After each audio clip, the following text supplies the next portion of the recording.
अयोध्या के राम मंदिर से जुड़ा मामला अब सिर्फ आस्था तक सीमित नहीं रह गया है, बल्कि सियासत के केंद्र में भी आ चुका है। राम मंदिर के चढ़ावे और दान में कथित गड़बड़ी के आरोपों के बीच श्री राम जन्मभूमि तीर्थ क्षेत्र ट्रस्ट की बैठक में बड़ा फैसला लिया गया है। ट्रस्ट के महासचिव चंपत राय और सदस्य अनिल मिश्रा का इस्तीफा मंजूर कर दिया गया है। इस घटनाक्रम के बाद कई सवाल उठ रहे हैं। क्या यह सिर्फ जवाबदेही तय करने की कार्रवाई है या फिर 2027 के चुनाव से पहले बीजेपी के लिए एक बड़ा राजनीतिक संकट? देखिए यह खास रिपोर्ट। नमस्कार, मैं हूं आपके साथ प्रिया शर्मा और आप देख रहे हैं इंडिया डेली लाइव का डिजिटल प्लेटफॉर्म सत्ता संवाद में आप सभी का स्वागत है। राम मंदिर करोड़ों श्रद्धालुओं की आस्था का सबसे बड़ा केंद्र, लेकिन अब यही मंदिर एक बड़े विवाद की वजह से सुर्खियों में है।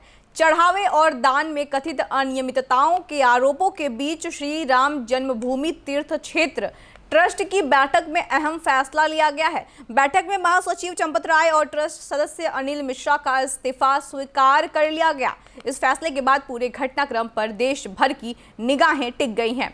ट्रस्ट के कोषाध्यक्ष गोविंद गिरी ने बताया कि ट्रस्ट के संविधान के मुताबिक इस्तीफा देते ही वो स्वतः स्वीकार मान लिया जाएगा। गोविंद देवगिरी ने कहा कि ट्रस्ट के नियमों में प्रावधान है कि अगर कोई ट्रस्टी इस्तीफा देता है तो उसे स्वतः ही मान्य माना जाता है। इसी कारण चंपत राय जी और अनिल मिश्रा जी का इस्तीफा स्वीकार हो गया है। स्वामी गोविंद देवगिरी ने बताया कि ट्रस्ट की बैठक में चंपत राय और अनिल मिश्रा के त्यागपत्र पर विचार हुआ और दोनों के इस्तीफे स्वीकार कर लिए गए हैं। उन्होंने कहा कि एसआईटी की अंतिम रिपोर्ट आने तक ट्रस्ट की जिम्मेदारी कृष्ण मोहन राम संभालेंगे और 22 जुलाई को एक बार फिर हम बैठक करेंगे। बताया जा रहा है कि मामले की जांच के लिए गठित एसआईटी अपनी अंतरिम रिपोर्ट सौंप चुकी है। जांच के दौरान कई लोगों से पूछताछ की गई और कथित अनियमितताओं से जुड़े कुछ लोगों पर कार्रवाई भी हुई है। इसी क्रम में ट्रस्ट के वरिष्ठ पदाधिकारियों से भी सवाल जवाब किए गए। जांच की दिशा और उसके निष्कर्ष अब इस पूरे